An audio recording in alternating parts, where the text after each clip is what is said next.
नमस्ते अनन्या नमस्ते जी। अनन्या। नमस्ते गोविंद जी। आइए। आचार्य जी नमस्ते।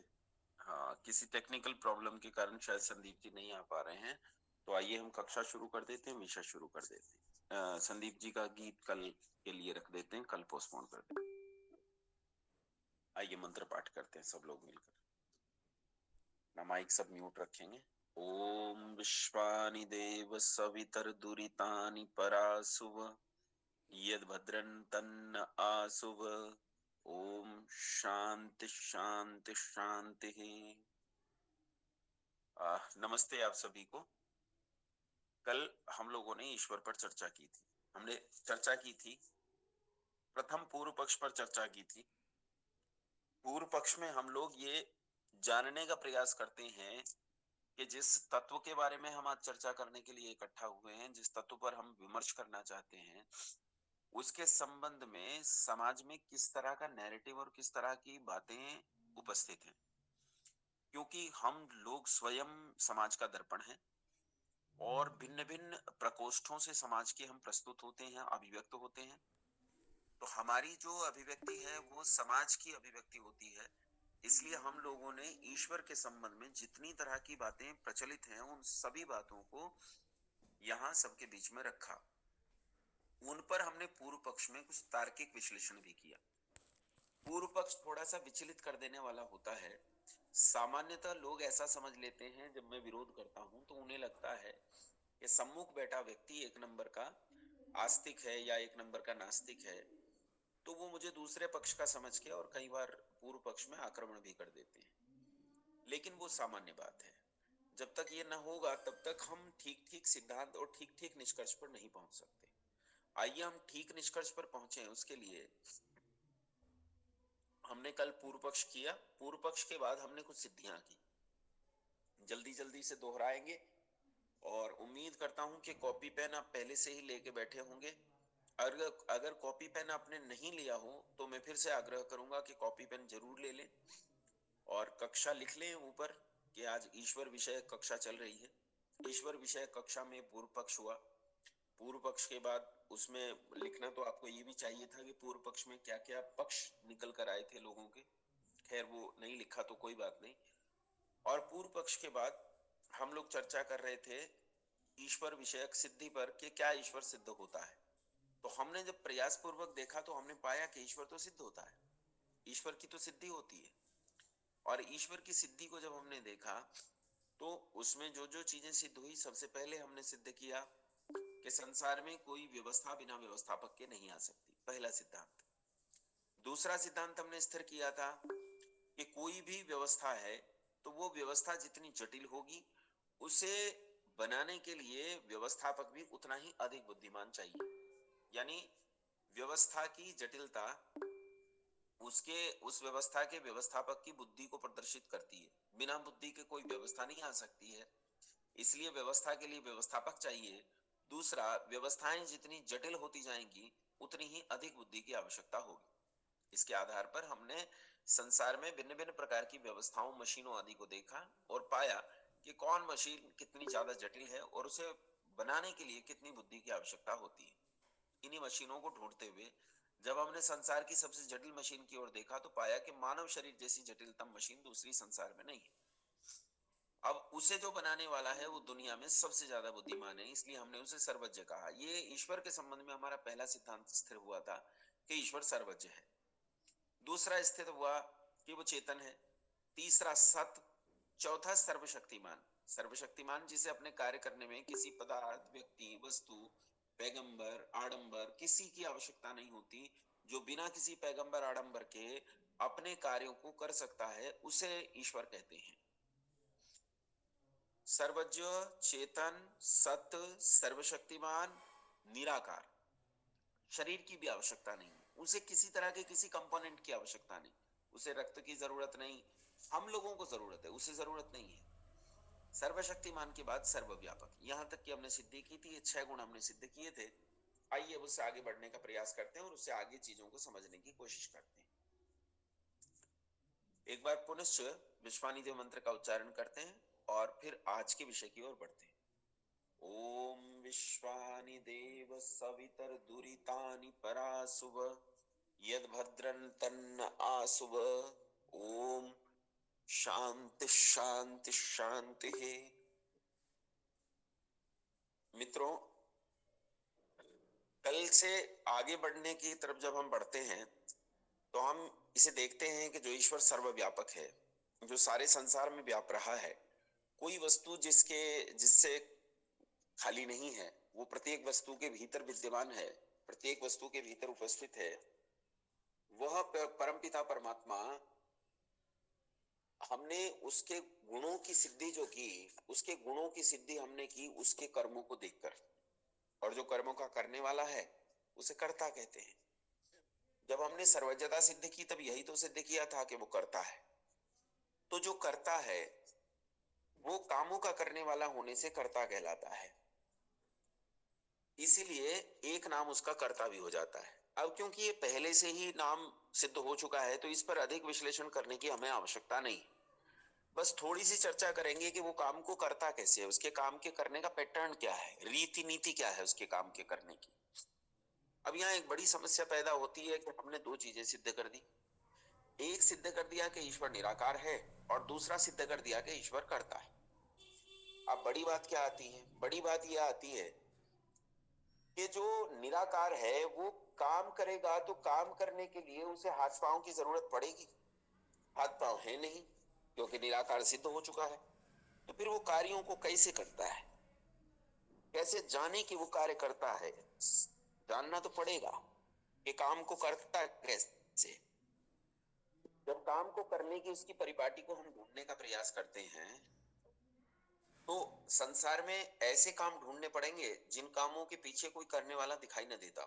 संसार में कोई भी काम हो उसके पीछे उसका करने वाला दिखाई देता है। जैसे सामान्यतः देखने पर खेती के पीछे किसान दिखाई देता है, रोटी के पीछे माँ दिखाई देती है, मशीन के पीछे इंजीनियर दिखाई देता है, चिकित्सा के पीछे चिकित्सक दिखाई देता है, सफाई के पीछे स्वच्छता कर्मी दिखाई देता है, अध्यापन के पीछे अध्यापक दिखाई देता है।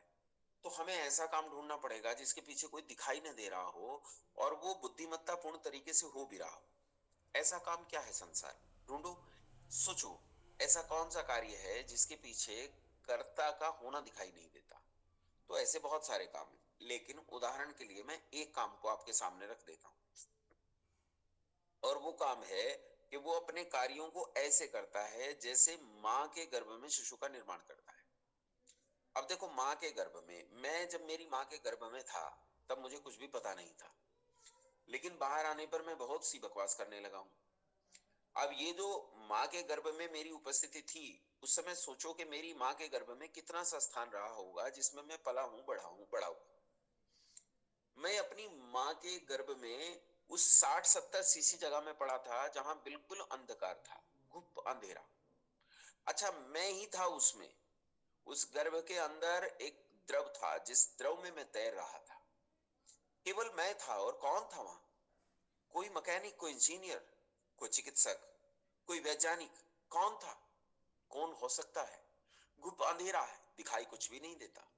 लेकिन तब भी उस लेबोरेटरी के अंदर, उस यूट्रस के अंदर दुनिया की सबसे जटिल मशीन का निर्माण हो रहा, दुनिया की जटिलतम व्यवस्था बनाई जा रही, ऐसी व्यवस्था जिसे कोई बना नहीं सकता। दुनिया के सारे लोग मिलके जिस व्यवस्था को नहीं बना सकते, वो व्यवस्था उस लेबोरेटरी के अंदर घट रही है, उस हाड़ मांस की लेबोरेटरी के अंदर घट रही है जो मेरी माँ के पेट के भीतर थी। वहां वो घट रही है। मैंने मेरी माँ के पेट के भीतर ही इस आकार को पाया। उस अंधकार के भीतर मेरी एक कोशिका से दूसरी कोशिका को सिला गया, लेकिन आश्चर्य की बात यह है कि जब मैं पैदा हुआ तो सिलाई दिखाई नहीं देती है। एक एक कोशिका को सिला गया है लेकिन कोई सिलाई दिखाई नहीं देती। उसी गर्भ के भीतर, उस तैरते हुए उस अवस्था में, उस द्रव में, उस अंधकार में दुनिया का सबसे बेहतरीन कैमरा बनाया गया। मेरे सिर में 2 कैमरे लगे, दुनिया के सबसे उत्तम कैमरे हैं। मेरे कान में 2 रिसीवर लगाए गए जो दुनिया की एक निश्चित प्रकार की फ्रीक्वेंसी को ग्रहण करते हैं। मेरे शरीर के भीतर किडनी लगाई गई है जो मेरे भीतर के पूरे तरल को छान कर साफ कर देती है। मेरे शरीर के भीतर एक दूसरी छलनी लगाई गई है जिन्हें फेफड़े कहते हैं, जो हवा को छानकर उन्हें शुद्ध कर देती है, विषैली वायु को बाहर निकाल देती है। शरीर के भीतर एक पंपिंग सेट लगाया गया है जो पूरे द्रव को आंदोलित करके क्रिया दे रहा है और इधर से उधर गति प्रदान कर रहा है। इतनी अद्भुत मशीन बनाई गई, ऐसी गजब की मशीन बनाई गई इसी इसी माँ के गर्भ के भीतर। तो जैसे माँ के गर्भ के भीतर शिशु का निर्माण करता है, वैसे ही वो सारे संसार का निर्माण करता है। वो जब किसी वस्तु का निर्माण करता है तो भीतर से करता है, उसी वस्तु के भीतर उपस्थित होता है जिस वस्तु का निर्माण करता है, और वहीं से गति देता है, क्रिया देता है, और उन क्रियाओं को दिशा देता है, और इस तरह निर्माण का करने वाला है। और इस तरह निर्माण का करने वाला होने से उसे कर्ता कहते हैं। कुछ लोग उसे सृष्टिकर्ता कहते हैं, कुछ लोग उसे कर्ता कहते हैं, लेकिन वो करता है। 7वां गुण हो गया, लिख लीजिए, कर्ता। अब ये जो करता है, ये क्या करता है? इसने मेरा निर्माण किया, और आपका भी तो किया, और चीन वालों का किया, और बांग्लादेशियों का किया, और पाकिस्तानियों का किया, और किस किस का किया? अरे कितने सारे लोगों का किया, अफ्रीका के लोगों का किया, इंग्लैंड के लोगों का किया। पूरी दुनिया में किन किन का निर्माण नहीं किया, लेकिन हम सब का निर्माण करने वाला वही है। हम सब एक ही जाति के जीव हैं, सब मनुष्य हैं। अब मनुष्य जाति में पैदा होने के बाद हमारा निर्माण करने वाला भी एक है, हमारी जाति भी एक है, लेकिन तब भी देखो सब अलग अलग हैं। कोई लंबा है, कोई छोटा है, कोई मोटा है, कोई पतला है, कोई काला है, कोई गोरा है, सब अलग अलग है। चीन वाले लोगों को देखो, ये अलग होते हैं, अजीब होते हैं।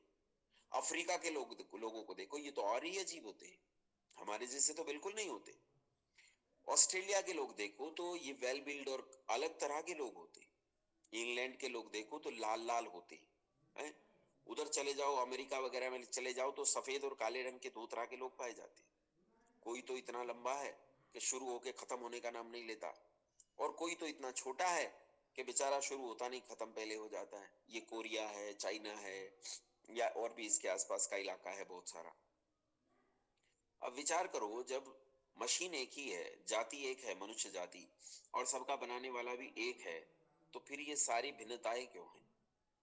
क्या इन्हें देखकर ऐसा नहीं लगता कि इन सब के बनाने वाले अलग अलग रहे होंगे? तभी तो चीजें अलग अलग हैं। क्योंकि एक फैक्ट्री, एक सांचे में बनने वाली मशीन भी एक ही प्रकार की होती है, तो फिर ये सारी मशीनें अलग अलग प्रकार की कैसे हो गई? लेकिन सावधानी से अगर देखोगे तो पाओगे कि ये जो मशीनें अलग अलग हैं, इन मशीनों के भीतर एक के दिखाई देता है क्या? सबका उत्सर्जन तंत्र एक सा, सबका परिसंचरण तंत्र एक सा, सबका अस्थि तंत्र एक सा, सबका श्वसन तंत्र एक सा, सबका उत्सर्जन तंत्र एक सा। सबके भीतर जितने अंग तंत्र हैं वो सब एक के एक हैं, कहीं कोई अंतर नहीं आता। इंग्लैंड के लोग भी आंख से देखते हैं, पाकिस्तान के लोग भी आंख से देखते हैं, चाइना के लोग भी आंख से देखते हैं। सुदूर जंगल में, उन गहरे और विस्तृत जंगलों में, उन गुफाओं में रहने वाले आदिवासी लोग भी आंख ही से देखते हैं, और उन्नतम शहरों में रहने वाले लोग भी आंख ही से देखते हैं, कान ही से सुनते हैं, त्वचा ही से स्पर्श लेते हैं, जीभ ही से चखते हैं। सबका एक ही है। इसका मतलब भिन्नता नहीं है। भिन्नता नहीं है, फिर ये काला होना, गोरा होना, आंखों का रंग अलग होना, बालों का रंग अलग होना, लंबा होना, छोटा होना, मोटा होना, पतला होना, ये तो पर्यावरणीय दशाओं और खान पान की पद्धतियों के कारण होता है। जहां पर्यावरणीय दशाओं में सूर्य की किरणें सीधी पड़ती हैं, वहां के लोग सीधी सूर्य की किरणों के कारण थोड़े सांवले रंग के हो जाते हैं, और जहां सूर्य की किरणें तिरछी पड़ती हैं, वहां के लोग थोड़ा कम सांवले या श्वेत रंग के हो जाते हैं, और जहां सूर्य की किरणें इंग्लैंड जैसे देशों में बिल्कुल नहीं पहुंचती हैं, वहां लोग लाल रंग के हो जाते हैं। आंखों का रंग भी ऐसा ही, बालों का रंग भी ऐसा ही, और बाकी सारा विज्ञान है जो आनुवंशिकता के आधार पर आगे चलता है। इसका अर्थ ये है, सबका बनाने वाला एक है, एक है, एक है। न कोई दूसरा है, न तीसरा है, न चौथा है, न पांचवा है, न छठा है, न सातवां है, न आठवां है, न नौवां है। कोई नहीं, वो एक ही है, और वही एक इस सारे संसार का निर्माण करने वाला है। तो यह 8वां गुण हो गया। एक, 8 गुण सिद्ध हो गए। सावधानी से समझने का प्रयास करते जाइएगा। 9वां गुण, इसे समझने का प्रयास कीजिए। अब मैं आपसे प्रश्न करूंगा, जो जानते हैं उत्तर जरूर दीजिएगा। मेरा पूछना यह है कि आप ईश्वर को न्यायकारी मानते हो या नहीं? हाथ खड़े करके बताएंगे मुझे। हाथ खड़े करेंगे, जो हाथ खड़े करेंगे उनसे मैं पूछ लूंगा। ठीक है। आ,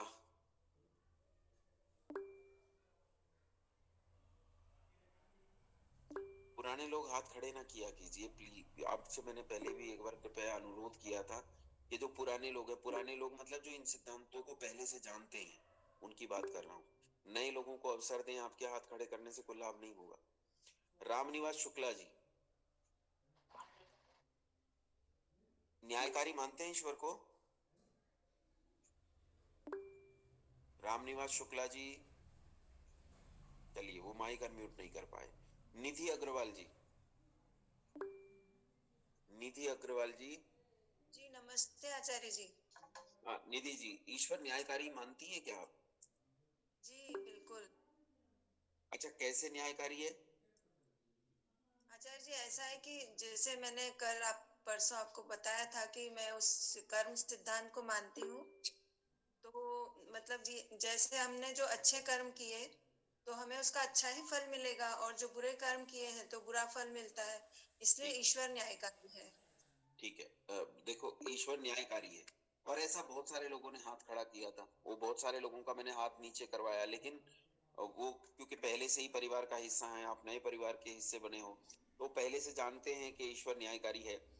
लेकिन ईश्वर जो न्यायकारी है वो कैसे है, इसे समझने का प्रयत्न करो। देखो, मैं 3 गुण आपको देता हूँ और इन गुणों को अच्छे से समझने का प्रयत्न कर रहा हूँ।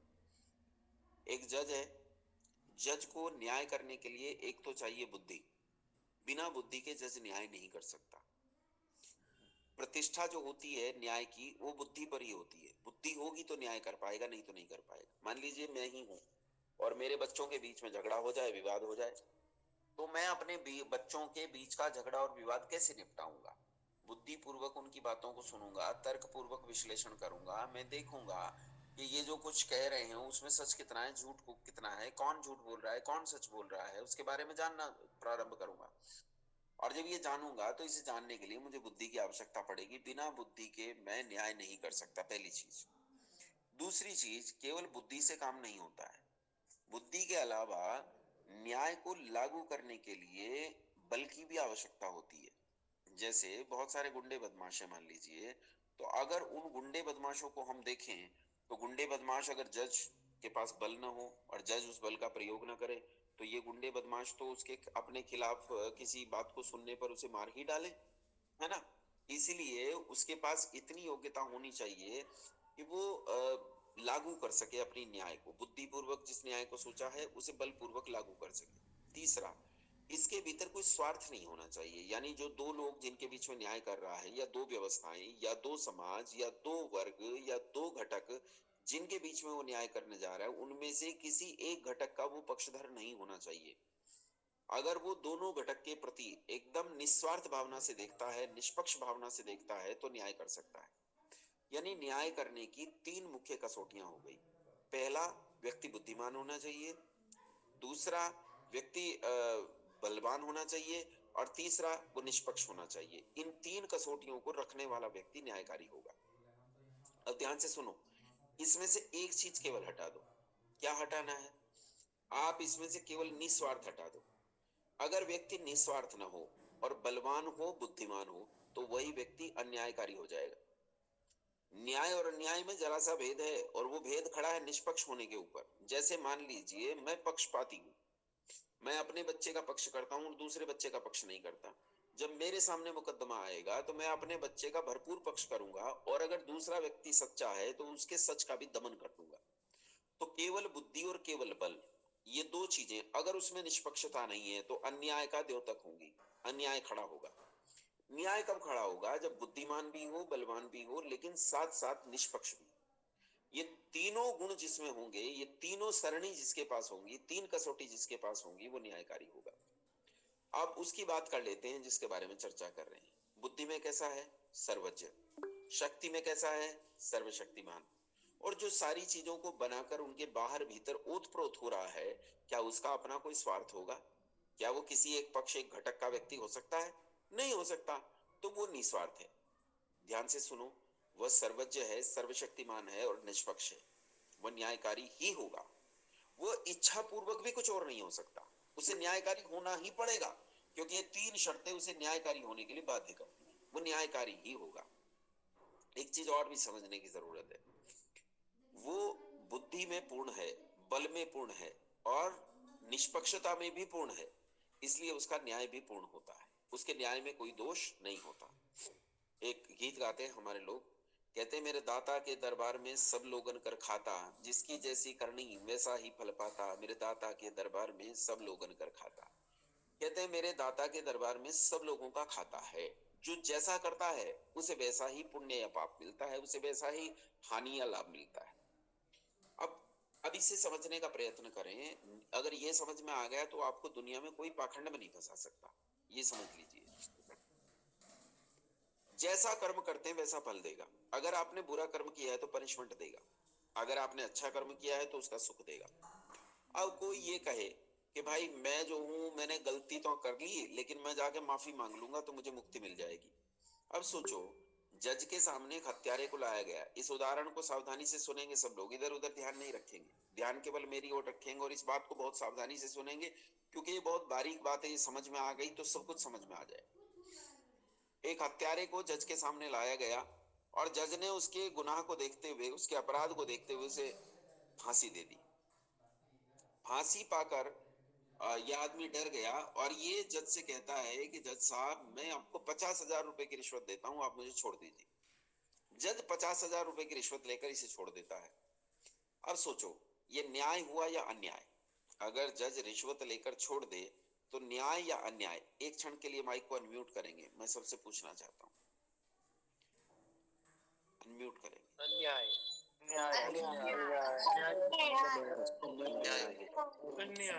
ठीक है, म्यूट करिए। ठीक इसी तरह इस बात को समझिए कि अगर ये हत्यारा इसकी पत्नी का भाई निकल जाए रिश्तेदारी में और ये जज से कहे कि आपकी पत्नी तो मेरी बहन लगती है और इस नाते से मैं आपका रिश्तेदार हूं, तो कृपया मुझे छोड़ दीजिए, और जज ये रिश्तेदारी देखकर इसे छोड़ दे, तो भी अन्याय होगा। और अब एक्सट्रीम लेवल पर लेकर जाता हूं, इसे समझने का प्रयत्न करेंगे कि अगर इस अपराधी को सच्चा पश्चाताप हो जाए कि सच में मैंने बहुत बड़ी गलती की है, और ये जज के सामने हाथ जोड़कर कहे कि जज साहब सच में मैंने बहुत बड़ी गलती की है और इसके बाद ऐसी गलती कभी नहीं करूंगा, ये गलती मुझसे अनजाने में हुई है, लेकिन अब इसके बाद जीवन में ऐसी गलती कभी मुझसे नहीं होगी, इस बार के लिए मुझे क्षमा कर दीजिए, ये अनजाने में हुई गलती है। और जज भी इसके सच्चे पश्चाताप को, इसके अंतःकरण की गहराई तक समझ जाता है और समझकर इसे माफ कर देता है। तब भी जिसकी हत्या हुई है उसके साथ न्याय हुआ या अन्याय? अनम्यूट कीजिए। जिसकी हत्या हुई उसके साथ क्या हुआ?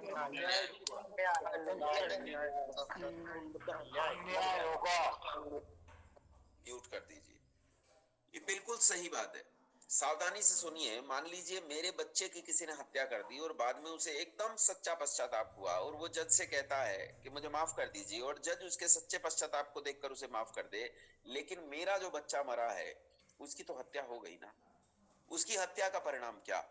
अर्थात ये जो किया है कर्म, इसका फल तो भोगना पड़ेगा। आगे से जब नहीं करोगे तो उसका फल नहीं मिलेगा। तो वो ऐसा न्यायकारी है कि वो कभी किसी को क्षमा नहीं करता। जो जैसा करता है उसे वैसा ही फल देता है। किसी ने 2 इकाई का कर्म किया है तो 2 इकाई फल देगा, किसी ने 4 इकाई का कर्म किया है तो 4 इकाई फल देगा, किसी ने 1 इकाई कर्म किया है तो 1 इकाई फल देगा। वो इससे ज्यादा देता है ना कम देता है? जितना किसी को दमड़ी कम नहीं देता, किसी को माशा ज्यादा, किसी को 1 माशा ज्यादा नहीं देता और 1 दमड़ी कम नहीं देता। जो जैसे का अधिकारी है उसे वैसा ही देता है, छोड़ने वाला नहीं। अच्छा, ऐसे बहुत सारे मतांतर हैं जो ये कहते हैं गुनाह करो और तौबा कर लो, अल्लाह जो है गुनाह कबूल करने वाला है। तो जो ऐसा कहते हैं समझिए वो झूठ बोलते हैं, आपको बेवकूफ बनाते हैं। ऐसा नहीं होता है। अगर ऐसा होगा तो अन्याय हो जाएगा। ऐसा हमारे यहाँ भी तो होता है। कितने सारे लोग हैं जाकर प्रसाद चढ़ा देते हैं, 2 बकरों की बलि दे देते हैं, 51 रुपए का प्रसाद चढ़ा दिया, मैंने फला मंदिर में प्रसाद बोल दिया, 11 रुपए का, 5 रुपए का प्रसाद बोल दिया। कितना ही बड़ा गुनाह किया, 5 रुपए का, 10 रुपए का प्रसाद बोल दिया। मुसलमान लोग भी ऐसा करते हैं। मुसलमान लोग कहते हैं गुनाह करो और तौबा कबूल कर लो, अल्लाह जो है वो गुनाह को माफ करने वाला है। तो ये तो अन्याय हो जाएगा। अगर कोई भी गुनाह को माफ करेगा तो यह अन्याय हो जाएगा। ईश्वर अन्यायकारी नहीं न्यायकारी है। तो वो न्याय ही करता है, कभी गलती नहीं करता। अब अगला प्रश्न खड़ा होता है, जो पनिशमेंट करता है वो दयालु होगा या नहीं। अब ये गड़बड़ हो जाती है कि यार जो पनिशमेंट कर रहा है वो दयालु कैसे नहीं होगा, वो तो वो दयालु कैसे होगा, वो तो दयालु नहीं होना चाहिए। लेकिन सावधानी से सुनो, उसका न्याय ही उसकी दया है। उसका न्याय सब पर एक समान बरसता है, यही उसकी दया है। सारे संसार को धूप एक सरी मिलती है, पृथ्वी पर जल एक सरा मिलता है, वायु एक सरी मिलती है, सबको मिलता है, बिना कुछ किए मिल रहा है, यही तो उसकी दया है। तो उसका न्याय सब पर एक समान बरस रहा है, यही न्याय उसकी दया कहलाता है। इसे एक चीज और तरीके से समझो, हमारे कर्म का जो हमें फल मिल रहा है वही दया है। कैसे कि आप 10 मीटर कपड़ा लेकर जाओ दर्जी के पास, उनसे कहो मेरा कपड़ा सिल दीजिए, उन्होंने आपका कुर्ता पजामा सिलकर आपको दे दिया, लेकिन क्या सच में जितना कपड़ा लिया था उतना ही कपड़ा वापस कर दिया, या कुछ कत्तरें कटकर इधर उधर गिर गई होंगी? जरूर गिर गई होंगी। और जब सिलकर आपको देते हैं तो बदले में आपसे क्या लेते हैं? बदले में आपसे अपना पारितोषिक लेते हैं, अपना मेहनताना लेते हैं, अपना अपनी अपनी आजीविका लेते हैं, मेरा पैसा दीजिए, मैंने आपका कुर्ता सिल कर दिया है।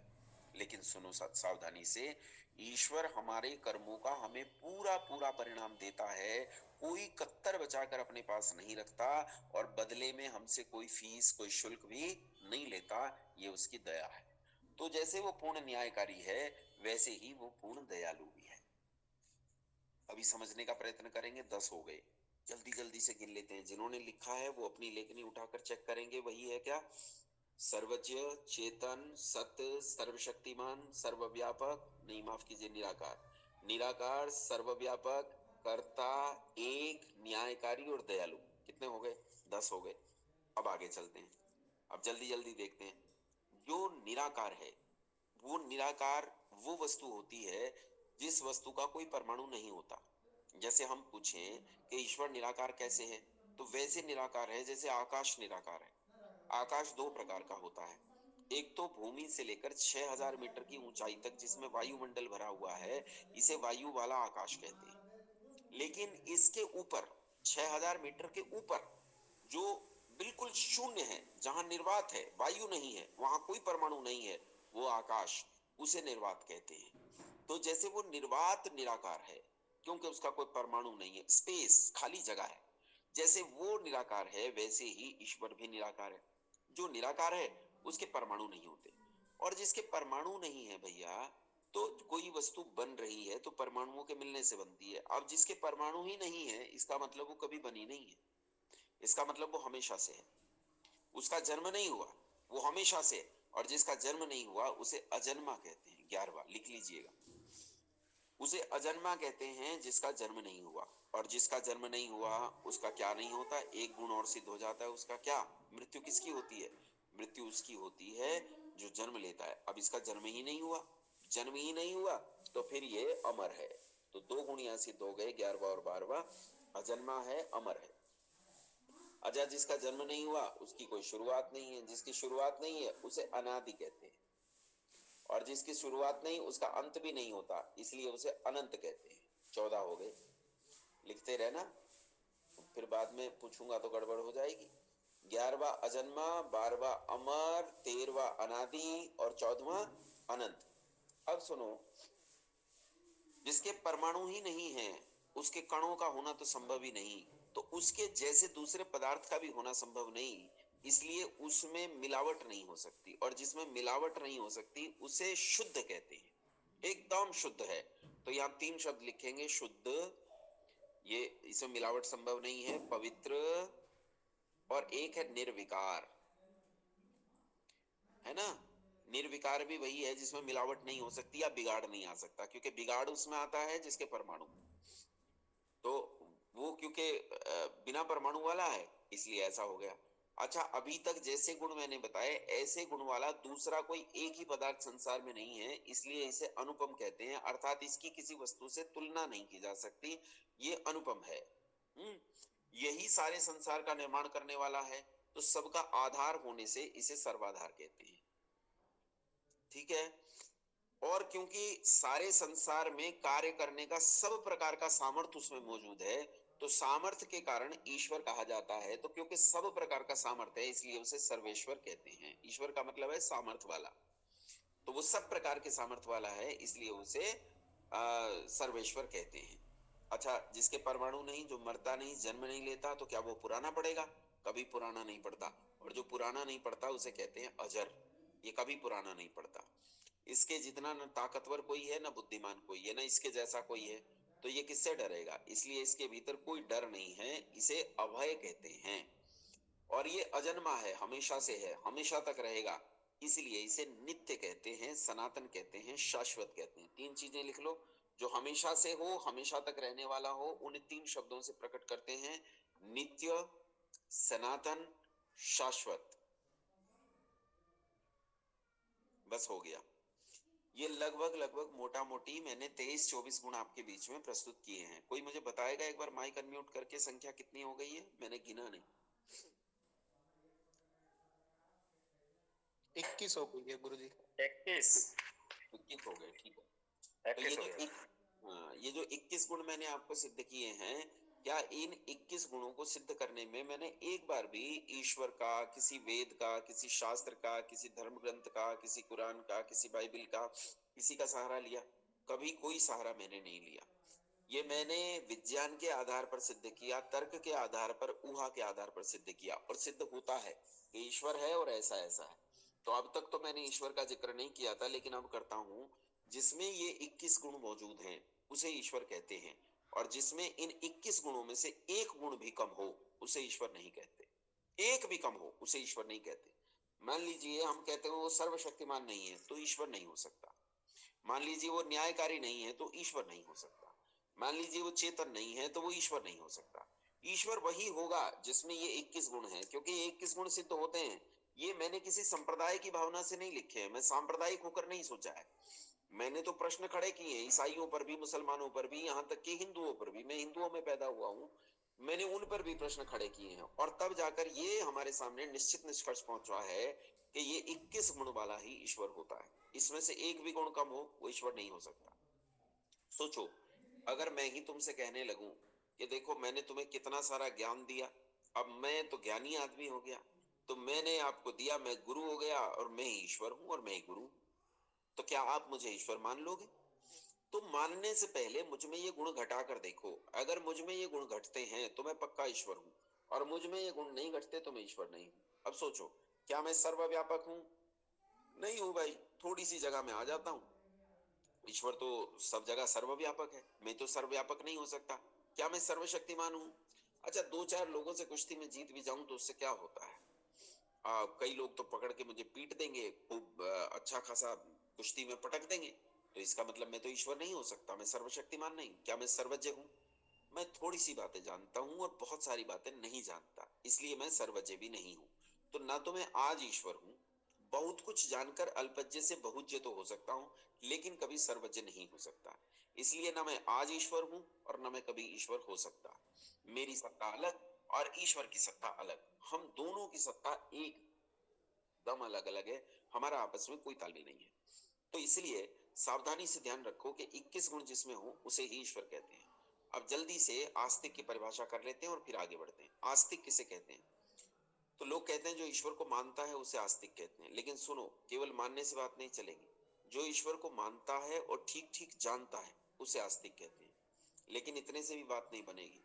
जो ईश्वर को मानता है, ठीक ठीक जानता है और ठीक उत्तम विधि से उसकी उपासना करता है उसे ईश्वर कहते हैं, वो उसे आस्तिक कहते हैं, माफ कीजिए।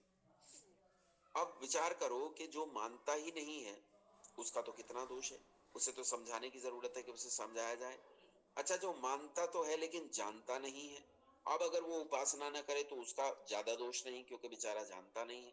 लेकिन जो मानता भी है, जानता भी है और फिर भी उपासना नहीं करता, भाई ये तो एक नंबर का ढोंगी पाखंडी बदमाश आदमी है। इसलिए इस आदमी को रास्ते पर लाना थोड़ा मुश्किल है, लेकिन जो मानता नहीं है, जानता नहीं है, इन लोगों को रास्ते पर लाना आसान है। आप इन लोगों को रास्ते पर ला सकते हैं।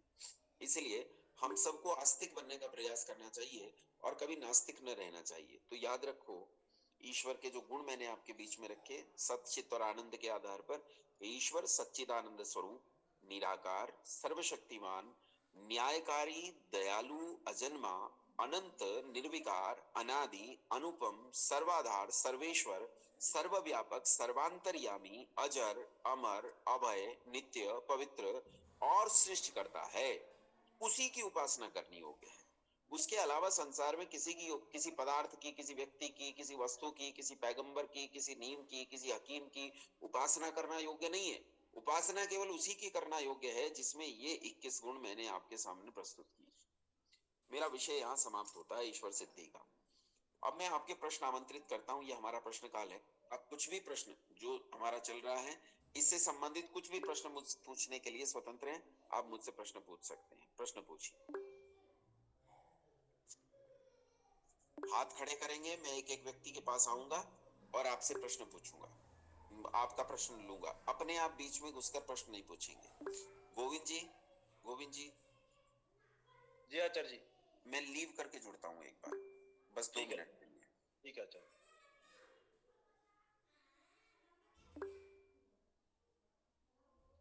निवेदन है व्यवस्था को बनाए रखें।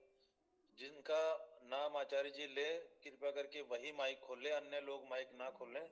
अन्य लोगों के माइक खोलने से या दो लोगों के माइक खोलने से आवाज अव्यवस्थित हो जाती है, इसलिए किसी की बात समझ में नहीं आएगी और प्रश्न का उत्तर ठीक उत्तर नहीं मिल पाएगा, ना समझ पाएगा कोई भी। तो इसलिए सबसे निवेदन यह है कि माइक बिल्कुल ना खोले। आचार्य जी जिनका नाम ले सिर्फ वही माइक खोले बस।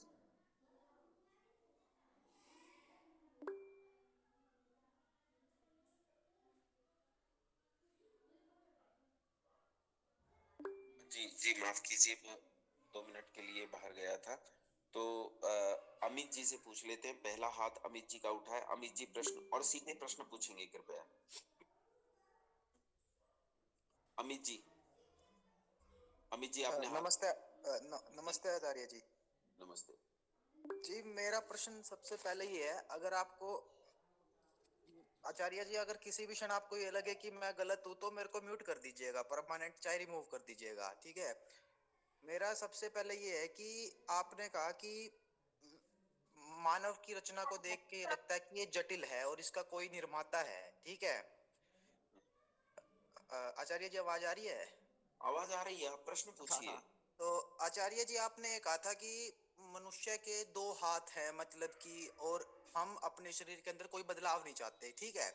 अगर अगर कोई भी बदलाव हो जाता है तो आपको ऐसा लगता है कि भाई वो अब नॉर्मल हो गया, ठीक है। लेकिन ये तो आपका मानना हो गया ना आचार्य जी। अगर सपोज कीजिए अगर कोई आदमी कोई लंबा चौड़ा है, वो है तो नॉर्मल तो लगता नहीं, वो है अब नॉर्मली, लेकिन आपके लिए वो अब नॉर्मल है। वैसे तो कोई अब नॉर्मल नहीं है। अगर उसको 4 हाथ हो गए और 4 हाथ की अगर उसके अंदर क्षमता है, ये तो मानव शरीर ऐसे बनाया गया है कि हमको ऐसा लगता है कि नॉर्मल है। एक मेरा दूसरा प्रश्न ये था कि आपने कायनात की बात करी थी कि भाई पहले एक दूसरी प्रश्न को तो कर कायनात। लूं। एक मिनट, मैं थोड़ा हाँ सा जी। भुलक्कड़ टाइप का आदमी हूँ। एक एक प्रश्न को लेके चले। आपका ठीक है जी। पहला प्रश्न ये, मुझे उस मेरे शब्द मत पकड़िए, तात्पर्य समझने का प्रयास कीजिए। देखो, एक मकसद होता है हमारा प्रश्न पूछने का। प्रश्न पूछने के पीछे एक होती है जिज्ञासा, एक होता है अपनी जितनी जानकारी है, अपना ज्ञान जो है उसे प्रकट करना, और तीसरा होता है बस यूं ही प्रश्न पूछना, खामखा प्रश्न पूछना। तो पहले तो जिज्ञासा से आप पूछेंगे तो उत्तर पाएंगे। देखो, प्रश्न ऐसा है कि मैंने ये कहा था कि मानव शरीर जो है वो एक विचित्र और विलक्षण प्रकार का है। जी जी। संसार में जितने भी मानव हैं, संसार के सभी वैज्ञानिक, आप नहीं मानते होंगे, मैं इसमें कोई मुझे आपत्ति नहीं है कि आप नहीं मानते होंगे, लेकिन जितने दुनिया भर के वैज्ञानिक और बुद्धिमान लोग हैं सब मानते हैं कि संसार में जितनी कृतियां हैं उनमें मनुष्य विलक्षण कृति है, ठीक है। उसे टारगेट करते हुए मैंने कह दिया था कि हम बदलाव नहीं चाहते। अगर आप बदलाव चाहते हैं, मुझे उसमें कोई आपत्ति नहीं। 10-20 आदमी आप बदलाव चाहते हो, ऐसे हैं, ऐसे कई तरह के लोग हैं। वो पुरुष पैदा हुए हैं लेकिन स्त्रियों के पहनावे पहन के घूमेंगे, स्त्री बन के घूमेंगे। स्त्री पैदा हुई है लेकिन पुरुष बन के घूमेगा, है ना। आजकल वो चल पड़े हैं, वो तो ऐसे लचक के चलता है कि रैंप में पोर्टल नहीं चलती, चलो हटो जाओ ना, है ना। वो बदलाव तो चाहते हैं कुछ लोग, लेकिन वो बदलाव अच्छा नहीं, वो विकृति है। संसार में जो भी मनुष्य अपने शरीर में बदलाव चाहता है वो विकृति पैदा करता है। जैसे एम्प्यूटेशन नाम की एक बीमारी चली है, उन लोगों को लगता है कि मैं सकलांग हूँ, लेकिन मैं सकलांग ठीक नहीं हूँ, तो वो अपना हाथ कटवा लेते हैं, डॉक्टर के पास जाके सर्जरी करवाते हैं, हाथ कटवा लेते हैं, पैर कटवा लेते हैं। उन्हें लगता है कि मुझ पे जब तक दया नहीं आए किसी को, तो मतलब मुझे मजा नहीं आएगा, उसमें उन्हें ग्रेटिफिकेशन फील होता है। तो वो एबनॉर्मलिटी है, ठीक है। नॉर्मल इंसान जो होते हैं, समझदार आदमी जो होता है, जैसे मान लीजिए कोई बुद्धिमान आदमी, कोई साइंटिस्ट है, कोई डॉक्टर है, कोई इंजीनियर है, उनसे पूछो कि भाई आप बदलाव चाहते हो क्या, तो वो बदलाव नहीं चाहते, ठीक है। और मेरा ये बदलाव चाहने वाली बात को पकड़ के मत बैठिए, मेरा कहने का अर्थ ये था कि मानव शरीर के जो अंदर की रचना है वो विलक्षण रचना है। हाँ, ये वैसे मैं समझ गया आचार्य जी। तो अच्छा, वही मेरा एक, समझना। हाँ, आचार्य जी एक चीज और है। एक आपने अभी अभी कहा था कि भाई ईश्वर ने जो हमें सबको वही वायु, वही जल, वही सब कुछ दिया है। पर ऐसा तो भी है जैसे कि अगर ईश्वर ने अगर हमें बनाया है, लेकिन कनाडा में जैसे बर्फ हो गई है, हमारे यहाँ पे पोल्यूशन है, पोल्यूशन तो चलो हाँ, मानव ने बना दिया है, तो सबको एक। हाँ रुको जी। रुको रुको, मैं जी समझ गया, छिद्रान्वेषण नहीं करना है। अब जी क्या जी है, पूरी पृथ्वी पर, ये कहते हुए भी मुझे पता था, जब मैं कह रहा था तब भी मैं पता था कि कोई ना कोई इस बारे में पूछ सकता है। पृथ्वी पर भिन्न भिन्न प्रकार का जलवायु है, कहीं शीतोष्ण है, कहीं शीत है, कहीं उष्ण है, कहीं समशीतोष्ण है, तो अलग अलग प्रकार का, कहीं बहुत ज्यादा ठंडी है, कहीं बहुत ज्यादा गर्मी है, ये जी सब सामान्य है। लेकिन सबको वायु उपलब्ध है, सबको जल उपलब्ध है। जहां मनुष्य है उसके रहने के लिए परमपिता परमात्मा ने वहां वैसी व्यवस्थाएं दी हैं, मेरा उनसे मतलब था। तात्पर्य समझने का प्रयास करना चाहिए, है ना। जी जी आचार्य जी। धन्यवाद आपका। रुद्र आर्य जी, आचार्य जी नमस्ते। नमस्ते। आचार्य जी मेरा सवाल ये है कि कोई भी व्यवस्था बिना व्यवस्थापक के नहीं चलती, ठीक है। जब पृथ्वी घूमती है तो इसके साथ जो उल्का पिंड है वो भी इसके साथ ही घूमते हैं, तो जब उल्का पिंड पृथ्वी पर गिरते हैं तो विनाश होता है। जैसे डायनासोर थे वो खत्म हो गए थे विनाश के कारण, तो तब व्यवस्थापक व्यवस्था से दूर चला गया था क्या जी? जो उल्का पिंड गिरे, जो भूकंप आते हैं, तब व्यवस्थापक व्यवस्था से दूर हो जाता है। जो भूकंप आते हैं पृथ्वी पर, इतनी हानि होती है, लोग मर जाते हैं। आचार्य जी ये सवाल था मेरा, समझ गए? हाँ हाँ, अभी सुनो, देखो ऐसा है कि उल्का पिंड पृथ्वी पर गिरते हैं, उससे कितनी हानि होती है, और डायनासोर समाप्त हो गए थे, तो इसमें कुछ चीजें ऐसी हैं जिनमें मैं विश्वास नहीं करता। जैसे डायनासोर थे और वो समाप्त हो गए, इसमें विश्वास नहीं करता हूँ, ठीक है। कुछ बड़े जीव रहे होंगे और किसी विपत्ति के कारण वो जीव खत्म हो गए होंगे, जैसे अभी पिछले दिनों कोरोना था, अभी इस समय कोरोना नहीं है। या पहले बाज बहुत होते थे, लेकिन बाज धीरे धीरे लुप्त हो रहे हैं, हो सकता है एक दिन बाघ खत्म हो जाए, शेर खत्म हो जाए। तो ये सब चीजें तो आती जाती रहती हैं, संसार में परिवर्तन होता रहता है। संसार में कभी किसी चीज की अधिकता बहुतायत हो जाता है, और कभी कभी कभी किसी चीज की बहुतायत और कमी हो जाती है। ये सब नियम भी, ये सब परिवर्तन भी नियम के अंतर्गत ही होते हैं। और जो उल्का पिंड आदि गिरते हैं, उनके उल्का पिंड आदि के गिरने का, जो भूकंप आते हैं आचार्य जी, हाँ हाँ, अगर व्यवस्थापक व्यवस्था को अपने ढंग से चलाता फिर भूकंप नहीं आने थे। अगर प्रश्न में कमी रह जाएगी, उत्तर में कमी रह जाएगी, फिर तो प्रश्न पूछोगे ना। बीच में अगर हर 10 सेकंड के बाद प्रश्न सॉरी को सॉरी रिपीट जी, करना तो नहीं माफी बात। चाहता हूँ। तो जो उल्का पिंड गिनते हैं वो सब निश्चित एक नियम के अंतर्गत ही गिरते हैं, है ना। संसार में जो भी आकाश में पिंड घूम रहे हैं, उन पिंडों के घूमने के पीछे एक विज्ञान काम करता है। उसमें सेंट्रीपिटल फोर्स काम करता है, सेंट्रीफ्यूगल फोर्स काम करता है। वो घूम रहे हैं, उनके बीच, उनके भीतर कितना गुरुत्वाकर्षण है, वो किसके इलेक्ट्रोमैग्नेटिक फील्ड में है, वो इलेक्ट्रोमैग्नेटिक फील्ड कैसे भंग होता है, कैसे भंग होने के बाद गिरता है, उसके गिरने का कारण क्या है, उसके गिरने के परिणाम क्या है, उन परिणाम के पीछे का कारण क्या है, इस सब के पीछे नियम काम करता है। और उस नियम का नियंता ईश्वर है। संसार में जो भूकंप आते हैं, जो दुर्घटनाएं होती हैं, सुनामी आती है, ये प्रश्न पूर्व पक्ष में मैंने उठाया था। जो ज्वालामुखी फटते हैं, इन सब के पीछे भी नियम काम करता है, और इनके पीछे उसका नियम काम करता है न्यायकारी होने का। जब वो न्याय करता है तो उस न्याय में बहुत सारी चीजें ऐसी हैं जो हमें समझ में नहीं आती।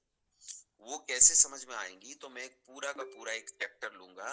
ये लगभग 4 से 5 दिन की कक्षाओं का होगा, जिसे कर्मफल व्यवस्था कहते हैं। तो उसमें ये आपको और अच्छे से समझ में आ जाएगा। अभी ये समझिए सब कुछ नियम के अंतर्गत होता है, ठीक है। ठीक है रुद्र, जी, धन्यवाद। हाँ जी रुद्र, ठीक है जी, यही। रुद्र और अमित, आप अपने हाथ डाउन कर लो जिन्होंने प्रश्न पूछ लिया। विशाल एमटीएफ जी, विशाल एमटीएफ। जी जी आचार्य जी, मेरा प्रश्न ये है कि ईश्वर सिर्फ धरती के लिए है? मनुष्य हम लोग जो धरती पर रहते हैं सिर्फ हम ही लोग ईश्वर के पीछे पड़े हैं, क्या ईश्वर के लिए ब्रह्मांड कुछ भी नहीं, बाकी कितने ग्रह हैं, उपग्रह हैं? हाँ, तो विशाल बाबू, जब मैं इनसे कह रहा था ना कर्मफल व्यवस्था का जब सिद्धांत बताऊंगा, तो उस कर्मफल व्यवस्था के सिद्धांत में ये सारी चीजें मैं अच्छे से बताऊंगा। यहाँ संक्षेप में इतना बता देता हूँ कि परमात्मा पूरे ब्रह्मांड की रचना करता है, पूरे ब्रह्मांड का पालन पोषण करता है, और आपकी अकेली एक पृथ्वी नहीं है, ऐसी असंख्य असंख्य पृथ्वियां आपकी आकाश गंगा में उपस्थित हैं, ऐसी असंख्य आकाश गंगाएं आपके अल्प ब्रह्मांड में उपस्थित हैं, ऐसे असंख्य अल्प ब्रह्मांड आपके खंड ब्रह्मांड में उपस्थित हैं, ऐसे असंख्य असंख्य असंख्य खंड ब्रह्मांड आपके अखिल ब्रह्मांड में उपस्थित हैं। इसलिए असंख्य असंख्य प्रकार के नक्षत्र ऐसे हैं जहां जीवन है, जहां लोग हैं, आपके और मेरे जैसे लोग हैं। उनकी चर्चा करेंगे कर्मफल व्यवस्था में, और जो विज्ञान वाला विषय लेंगे उसमें चर्चा करेंगे। ठीक है। प्रवीण शर्मा जी, प्रवीण शर्मा जी। गुरुजी नमस्ते। जी नमस्ते। आज एक प्रश्न था, आज जो आज हमारे शरीर के, जैसे हमारे शरीर के बारे में आज आपने बताया थोड़ा सा, तो ईश्वर जो है सर्वव्यापक है। हाँ। तो समान रूप से रहता है ईश्वर। हाँ, एक रस।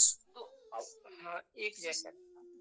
तो मैं ये पूछना चाहता हूँ गुरुजी कि मेरे अगर सिर में दर्द हो रहा है तो उसका आभास अलग होता है, दांत में दर्द होता है उसका आभास अलग होता है, कमर में दर्द होता है उसका आभास अलग होता है, पैर में दर्द हो रहा है उसका आभास अलग होता है। तो फिर सर्वव्यापक मन समान रूप से कैसे ईश्वर, मतलब ये ईश्वर थोड़े महसूस कर रहा है, ये तो आप महसूस कर रहे हैं।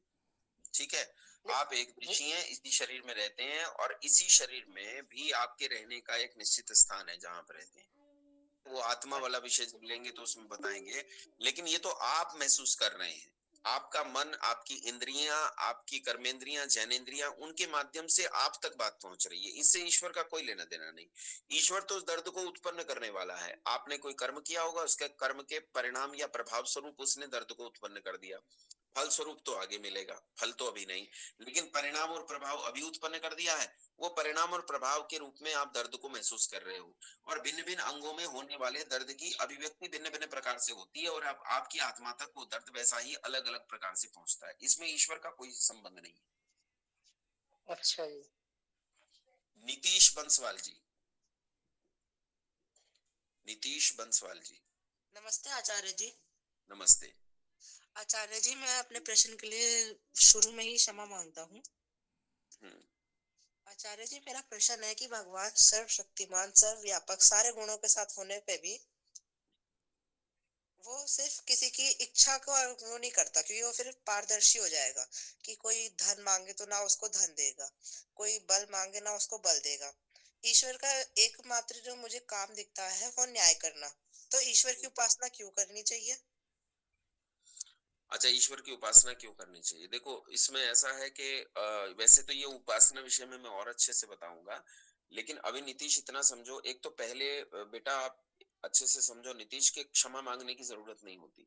जो लोग प्रश्न कर रहे हैं वो तो बुद्धिमान है, और उनका उपकार न केवल स्वयं पर है अपितु उन लोगों पर भी है जो आपके प्रश्न का उत्तर सुन रहे हैं। तो ये तो उपकार की दृष्टि है, ये इसमें क्षमा का तो मतलब ही नहीं है। सुनिए, उपासना क्यों करते हैं? उपासना इसलिए करते हैं, उप कहते हैं समीप, और आसन कहते हैं बैठना, समीप बैठना। तो जिसके समीप बैठो वैसी चीजें आपको मिलती हैं। आप आम के वृक्ष के समीप बैठोगे, आम मिलेंगे। आप खजूर के वृक्ष के समीप बैठोगे, खजूर मिलेंगे। आप पानी के समीप बैठोगे, शीतलता मिलेगी। अग्नि के समीप बैठोगे, उष्णता मिलेगी। ईश्वर के समीप बैठोगे तो आनंद मिलेगा। तो ईश्वर का आनंद प्राप्त करने के लिए जो संसार के सारे आनंद, जितना संसार में आनंद है कुल मिला के जितना सुख है, वो सारा सुख अगर 1000 गुना कर दिया जाए, करोड़ों गुना कर दिया जाए, तो भी ईश्वर के कण मात्र आनंद के बराबर नहीं बैठता। इसलिए ईश्वर का आनंद प्राप्त करने के लिए उपासना करनी चाहिए, और जिन्हें वो आनंद न चाहिए वो ना करें उपासना, क्या फर्क पड़ता है? अच्छा ठीक, धन्यवाद आचार्य जी। आदर्श कुमार जी। नमस्ते आचार्य जी। नमस्ते आचार्य जी, मेरा एक सवाल ये है, जैसे आर्य समाज है और वे मूर्ति पूजा का निषेध करते हैं, तो अभी आपने कहा कि ईश्वर सर्वव्यापक है, निर्विकार है, यानी कि वो हर जगह है और जैसी वस्तु है वो ऐसा ही है।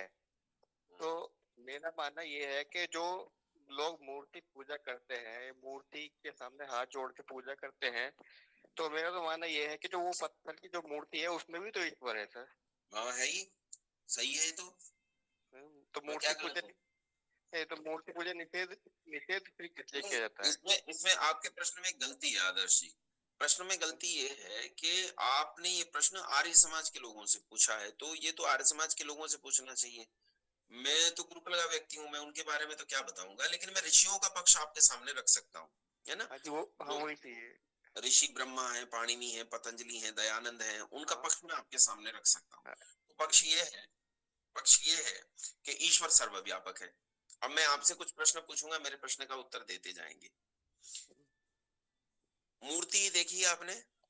हाँ जी देखिए। पुष्प देखा है आपने? पुष्प भी देखा है। मूर्ति पर पुष्प चढ़ाते हैं या पुष्प पर मूर्ति चढ़ाते हैं? मूर्ति पर पुष्प चढ़ाते हैं। मूर्ति पे फूल चढ़ाते हैं। अच्छा मुझे एक बात बताओ, मूर्ति में ईश्वर व्यापक है, ये आप भी मानते हैं, मैं भी मानता हूँ, ठीक है?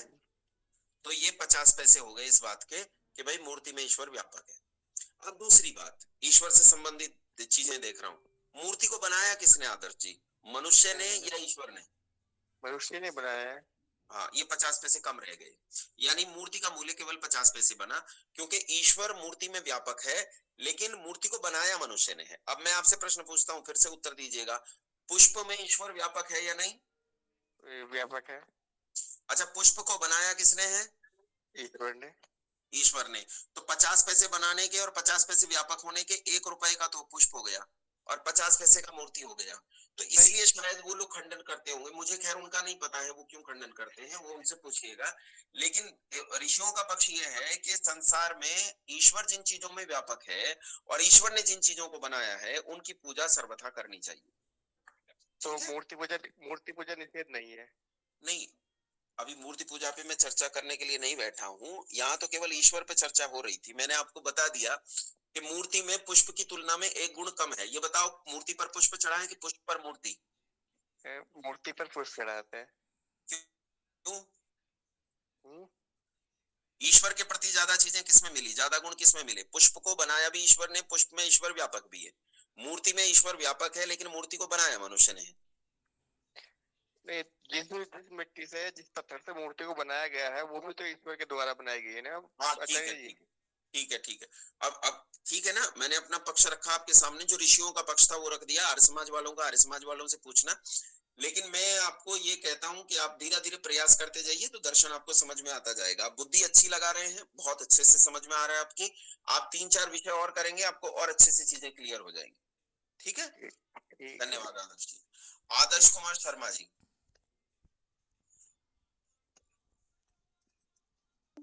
नहीं, माफ कीजिए, ऋचा आर्य जी। ऋचा आर्य जी। जी आचार्य जी नमस्ते। नमस्ते ऋचा जी। मेरा प्रश्न है कि ईश्वर स्थित है और हम सबके हृदय में भी रहते हैं। हाँ, रहते हैं। तो ईश्वर जब स्थित है, हम सबके हृदय में भी रहते हैं, तो हम सब तो चलते हैं, तो ईश्वर भी तो चल रहा है साथ साथ, तो स्थित कैसे रहता है? अच्छा, वो एक रस हो के सारे संसार में भर रहा है, आप उसके अंदर विचरण कर रहे हो। जैसे एक मछली जल के अंदर घूमती है, वैसे ही आप घूमते हो। जैसे एक घड़ा ले लीजिए, घड़े के अंदर बहुत सारे छेद कर लीजिए और घड़े को अब चलाइए इसके भीतर चलाइए पानी के भीतर, तो पानी घड़े के भीतर उपस्थित है, लेकिन फिर भी वो एक स्थान पर, सब जगह ये चलने वाली वस्तु जो है उसके भीतर स्थित होते हुए उसे धारण करते हुए चलती है। समझ में आया ऋचा? जी एक बार और मतलब अच्छे से समझा दीजिए थोड़ा सा। मैंने एक उदाहरण आपको दिया। एक काम कीजिए कि एक रुई का फाहा लीजिए, रुई का छोटा सा टुकड़ा लीजिए, और रुई का टुकड़ा लेके उसे आप जल के एक बाल्टी में डाल दीजिए, और जल की बाल्टी में डाल के, अब पानी तो एक जगह पर स्थिर है, कोई ऐसा तरीका कीजिए कि पानी हिले डुले नहीं, और इस रुई को चलाइए तो रुई चल रही है, पानी स्थिर है, लेकिन फिर भी पानी हर समय रुई के भीतर भरा रहता है और चलता नहीं। ठीक है जी। और दूसरा प्रश्न है कि ईश्वर जब स्थित है तो वो अब पृथ्वी को कौन से बल से घुमा रहे हैं?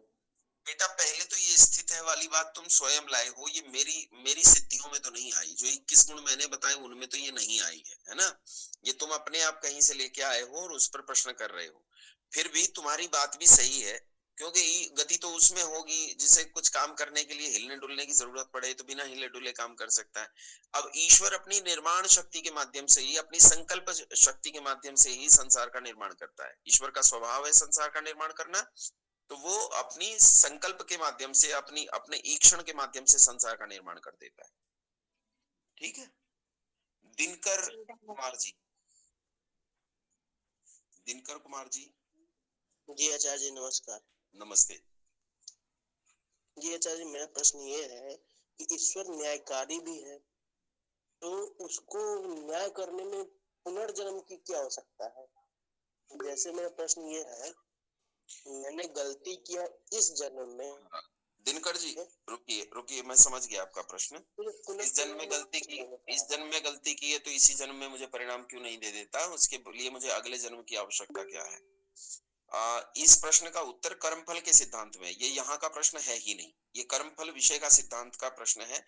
तो कर्मफल विषय में ही इस प्रश्न का उत्तर देंगे। आप इस प्रश्न को लिख के रखिएगा और अपने प्रश्न को जरूर वहां पूछिएगा। यहाँ क्योंकि ईश्वर के गुणों से संबंधित चर्चा मैं कर रहा हूँ, उसके गुणों के सिद्ध होने में कोई चीज समझ में ना आई हो तो वो पूछिए। ठीक है। बाकी प्रश्न आपका बहुत अच्छा है, ये प्रश्न कर्मफल वाले सिद्धांत में समझाऊंगा। ऑनलाइन नाम से रवि जी की आईडी है। रवि जी नमस्ते आचार्य जी। नमस्ते। मेरे 2-3 प्रश्न हैं जुड़े हुए। एक पूछेंगे एक तो पूछेंगे, बाकी कल पूछेंगे। जो सबसे मूल्यवान हो वो पूछ लीजिए। मूल्यवान तो 2 हैं आचार्य जी। पूछो। अच्छा, तो ये है कि आस्तिक होने के लाभ क्या हैं और हानि क्या है, और नास्तिक होने के हानि क्या है और लाभ क्या है।